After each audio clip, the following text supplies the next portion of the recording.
Vivek Ramaswamy. Vivek. Vivek is finding out that just because you are on the right and you claim to be MAGA, that is not going to work out for you with Christian nationalists. Check this out. Jesus Christ is God, and there is no other God. He is part of the Holy Trinity, and any other God is a demon, and it's false. How can you represent the constituents of Ohio who are 64% Christian if you are not a part of that faith? If you are an Indian, a Hindu, coming from a different culture, different religion than those who founded this country, those who grew this country, built this country, made this country the beautiful thing that it is today, what are you conserving? You are bringing change. I'll be 100% honest with you. Christianity is the one truth. Christian voices should be the main voice of America, and I want to know basically why you seem to be, and I don't mean to be horribly offensive, but why you seem to be masquerading as a Christian. You familiar with the Ten Commandments? You call yourself a Hindu, but you also call yourself Christian. I don't call myself Christian. I call myself a Hindu. I'm not running to be pastor of Ohio. I'm running to be governor of Ohio, and I didn't run to be pastor of America. I ran to be president of the United States of America. What's your faith? I'm a Christian. Follower of Jesus. Great. Do you believe in the Holy Trinity? The Father, the Son, and the Holy Spirit? I think a lot of people here do. So good. And that doesn't make you a polytheist, does it? Probably not, no. Great. And so in my faith, I believe there's one true God. He resides in all of us, and he appears in different forms, but it's one true God. So I'm an ethical monotheist. That's the way I would describe my faith. Do you think it's inappropriate for someone who's a Hindu to be, say, a U.S. president? No, I think it's... no, well... You be honest. Isn't Hinduism... Because you're an Indian. I can ask yourself that Hinduism believes in Shiva and, what is it, the flute God, I forget. Right, Krishna, who's you're thinking of? Yeah, Krishna. But isn't Charlie Kirk's organization founded on Christian values as well? And isn't the United States of America also, based on what Protestantism is, based on how those values are? Wouldn't that contradict what your beliefs are? Like I said, I'm not here to justify my faith to you any more than you are to me, but what I do share is the value set this country was founded on. And I think that it's really important that we not reinvent the founding of this country. Now, Vivek Ramaswamy, are you starting to get it now? You went to that Turning Point USA event. You took your brown ass there in front of all them white people to try to convince them that you are somehow going to be a good choice to be governor of Ohio. Ohio. The state that I come from, that super white ass state. And them white folk flamed you, and they told you what they really think about you. That white boy went and said, Jesus is God and Christianity is the only religion. If you pray to any other religion, you are praying to a demon. He said you and what you pray to was on demon time. And they sat there and criticized, why would a brown Hindu man be the governor of Ohio? White Christian interests should be upheld. They don't want to be told what to do by a brown man. That's what you don't seem to get yet. You will only ever invited into those spaces because you were Donald Trump's little whipping boy. And you got to go up there and parrot all of Donald Trump's talking points in a manner that was more concise because you can actually functionally read. And then once Trump got back into office, all of you pick-me's had outlived your usefulness. That's why they got rid of your ass at Doge, because you was a brown man in a white space trying to talk. And they didn't need your ass no more. So they kicked you to the curb. And you think that all of a sudden you got a shot in Ohio. And I need to be honest, when I think about these pick-me's, when I think about these emotional support coons, I have come to the conclusion that y'all actually have a humiliation fetish. You have a humiliation kink. Because you can actually go up there and parrot white supremacist talking points. When these same white supremacists are like, we voted for Donald Trump. We voted for a man who promised mass deportations. And when we talking about mass deportations, they're talking about your ass. They're talking about your parents' ass who immigrated here.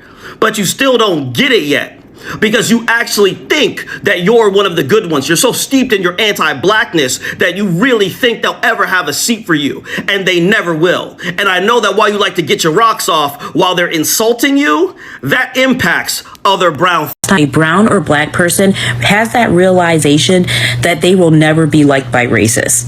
If you haven't heard of this guy, he is running for governor in Ohio. He decided to go to the Turning Point USA to get their support. And they humbled him so quickly with one thing, his religion.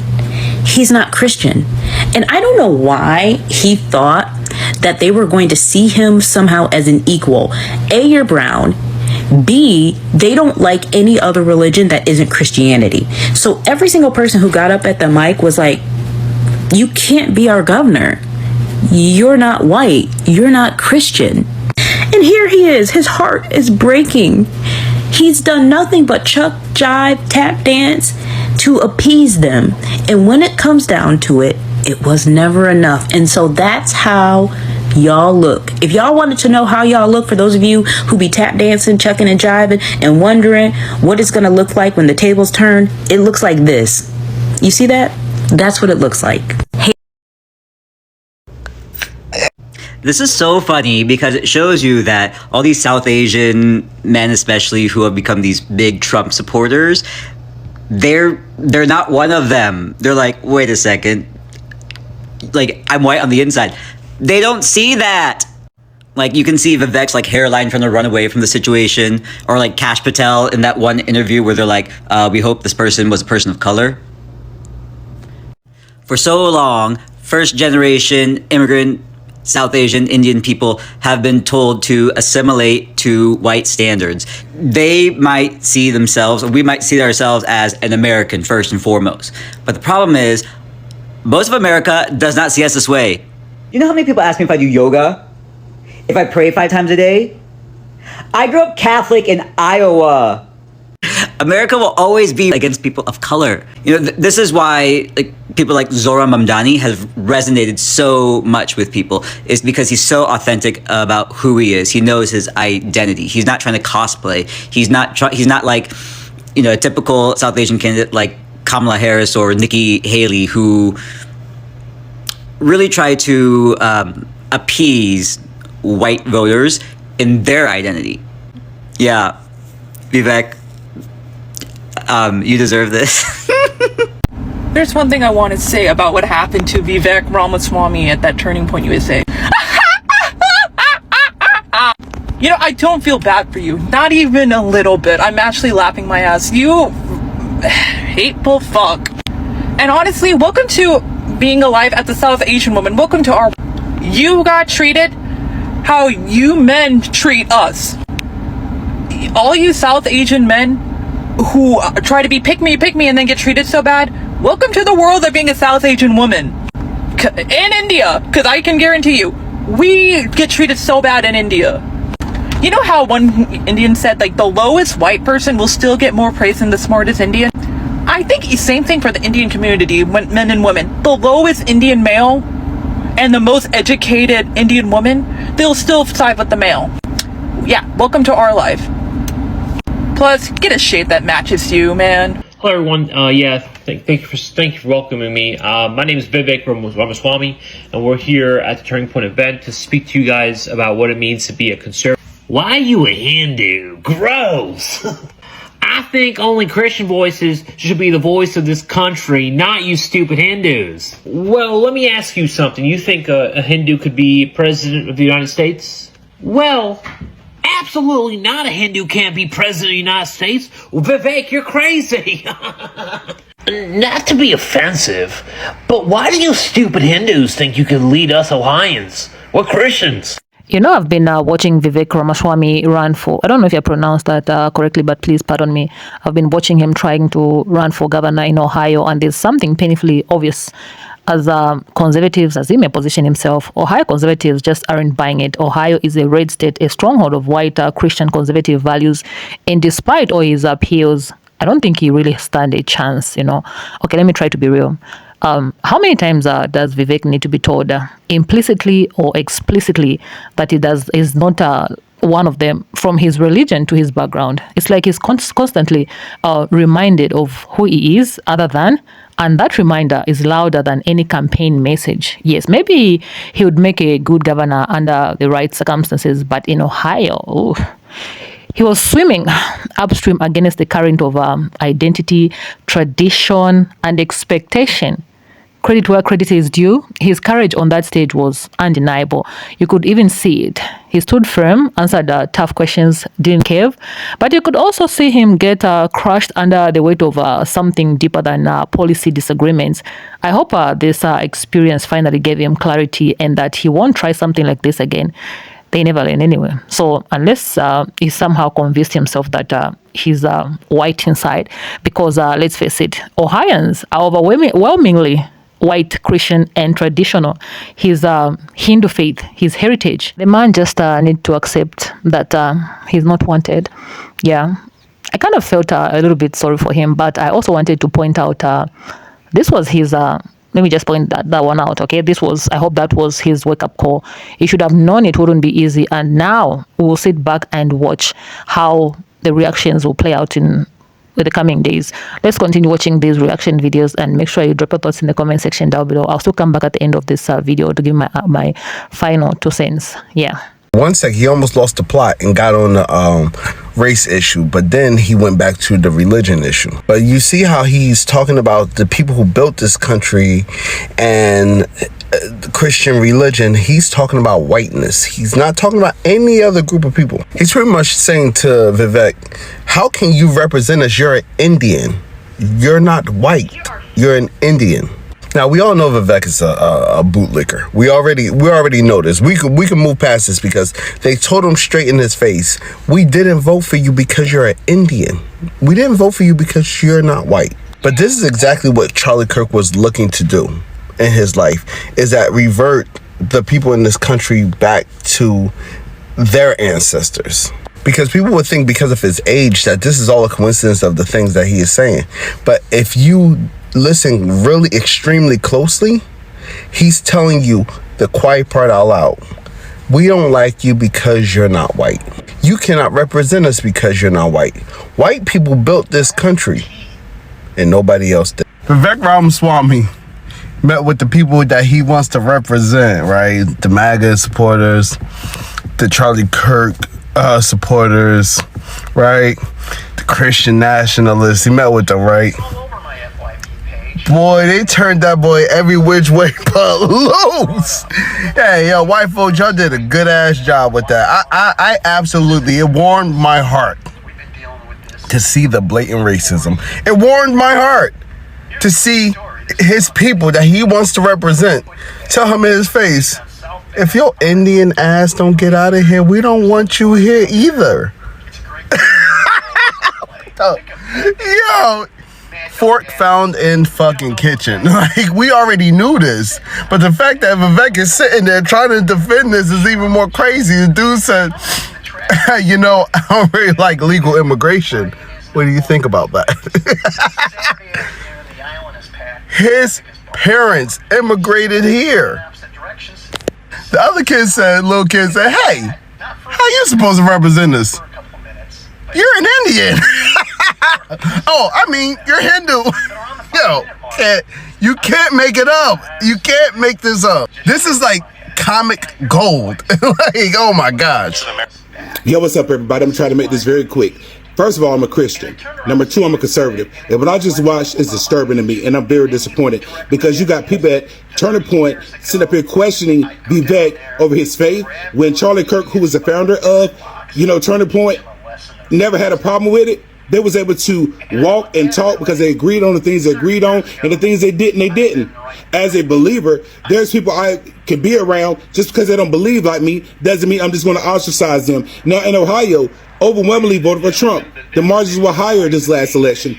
But J.D. Vance, who is the VP, his wife is a practicing Hindu. She practices Hindu. Usha is a Hindu. But nobody really questioned JD and his wife, saying they don't think that JD should be VP because his wife was a Hindu. But yet you're going to say Vivek should not be the governor of Ohio because he's a Hindu? It's crazy to me. See, the thing is, you got to understand the platform of being a conservative is different from being a Christian, right? Yes, there's a lot of Christians that are conservative, but at the same time, they ain't have nothing to do with religion. It's political. Being a conservative is political. It has nothing to do with your relationship with God. This is why I agree with Vivek. He said, I'm running to be the governor, not the pastor. But it's so ironic to me that we have pastors that are here that's teaching and doing things erroneous, and we want to hold them to that same standard that we want to hold a politician. It's weird to me. You have all types of people for Trump, all different people that claim to be conservative, and I don't see you holding them to the same standard. And this is why, watching some of these videos on here, I've seen people use this and say, I told you conservatives are racist. I told you that they don't care about black and brown people. And you know, that Vivek got his nigger call. I've seen all them videos. And then we as conservatives, we sometimes cower and don't come back and say, nah, I don't feel that way. Dang the way I get down. Because the appearance of it, you got 3 white individuals questioning a brown man. The appearance of it may look like it's a little racial. Because with J.D. Vance, who is a white man, wife, Usha, who is a practicing Hindu, nobody ever questioned him and said that he wasn't good enough to lead. Because God forbid if something happened to Donald Trump, you know he's going to be our president. And everybody get influence from their mate. I'm just saying. We got to call balls and strikes here. Charlie Kirk didn't have a problem with it. And all we need people to do is say they're Christian and then we'll believe them. Come on, man. Donald Trump was likened to be like King Cyrus, which I disagree with because Donald Trump believed in Christ. He believed in the God of Israel. You know, King Cyrus did not, but God used King Cyrus. God will use whomever he will. And I always say it like this, if you're not against us, you're for us. I haven't seen one thing that Vivek has done, in my opinion, that I believe that's going against, one, the conservative platform or my Christianity. I haven't seen it. I'm just saying. So at the end of the day, I want y'all to let me know in the comments. Do you stand with the way the people was questioning Vivek? Or do you think that it was a bit much? Comment below and let me know. We'll talk on the other side. Peace. You know, at this point, I think it's fair to say that Vivek Ramaswamy just learned one of the hardest lessons of his political journey, because going to Ohio, standing there at Montana State University wasn't just another campaign stop. It became a moment of awakening, one that probably hit him deeper than he expected. He went there, just thinking he would be able to connect, inspire, and maybe persuade people that he was the right man for the job. But what happened instead was a reality check, I can say. One that can, not many politicians are bold enough to face head on. See, during the event, when he was asked those hard-hitting questions about his religion, his background, and what exactly he was trying to conserve, it became clear that this wasn't just about politics anymore. The moment those students at the Turning Point USA event reminded him that he was Hindu, you could feel the shift in the room. It wasn't just about his policies or his intelligence anymore. It was about perception, about identity, and about uncomfortable truth that some people in certain parts of America still can't look past what they see or what they've been taught to believe. Now, let's be honest. Vivek is sharp, right? He's well-spoken, he's articulate, he's intelligent, and for the most part, he's confident, in what he stands for. But intelligence and eloquence don't erase the reality of how deeply rooted some biases still are. Because the moment they hit him with the question, what exactly are you trying to conserve? They were really saying, you don't look like us, you don't pray like us, you don't fit our mold. That was the message. It was loud and clear. I could hear it from all the way up to Africa. And then one of them said that his religion stands. I'm just gonna say it. They simply said it's for the devil, Like one of the male students said that. That right there was a line that sealed it. Not my words, but the words of those young conservatives sitting in that audience. You could see on his face, he tried to respond diplomatically, tried to keep it together, but inside, you could tell that he wasn't doing so well, because at that point, it wasn't just whether his ideas were conservative enough or whether his policies aligned with their beliefs. It became about something totally different, something that had nothing to do with governance and everything to do with belonging. And that's the sad truth about politics in the US sometimes.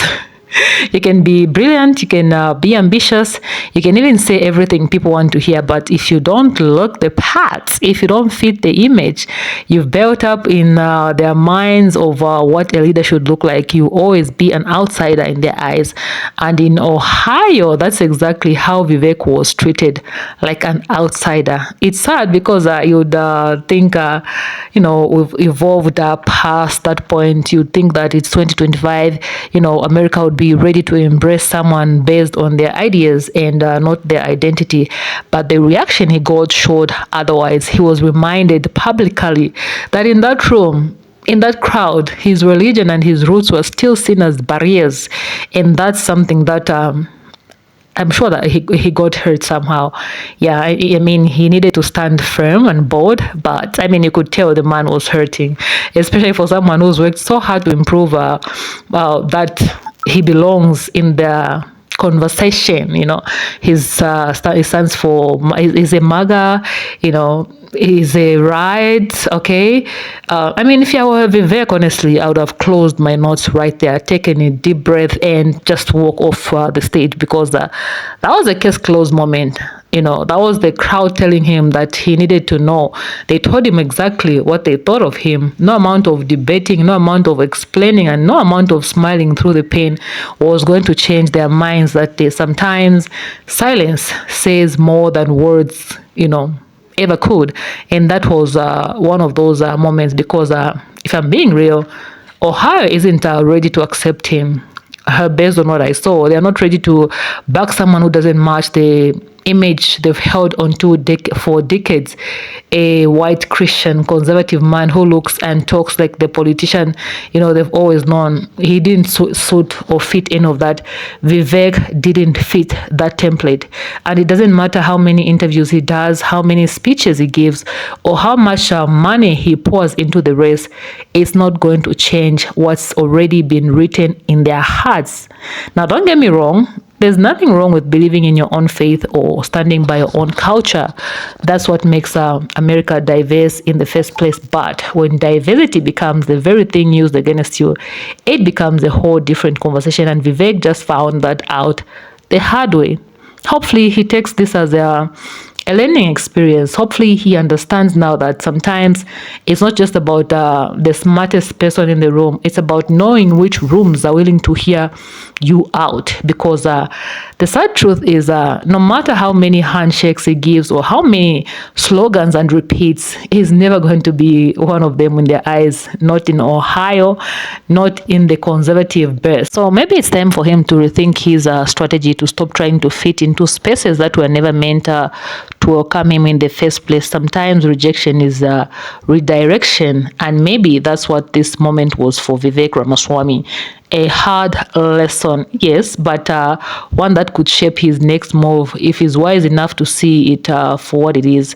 So yeah, that's where we are. Vivek went to Ohio thinking he was going to win hearts, but instead he walked away with a hard truth, a truth about perception, acceptance, and identity in American politics. Anyway, that's my take on it. Let me know what you guys think about this in the comment section down below. Subscribe if it's your first time to be on this channel, and yeah, share my videos. Help the sister to grow on this channel bigger and bigger.